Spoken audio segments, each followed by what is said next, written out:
check out all these giant toothpicks.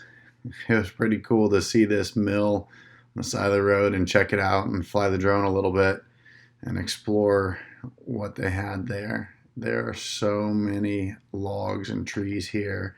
It was amazing watching all the tractors and trucks work and see all the processes going on. This wood's used for all kinds of stuff all over the place, and pretty fascinating to see a little bit of the workings happening with it. It sure makes me wonder how many trees were over here. I wonder what their throughput of trees is at this mill every year. We all are using tons of wood products throughout our lives, and it's fascinating to see where they come from and see a little bit of the process along the way. Sure is interesting. And then coming to a mill and going like, oh wow, there sure are a lot of logs here. Look at this. It's amazing. The logging industry in the Pacific Northwest is so interesting.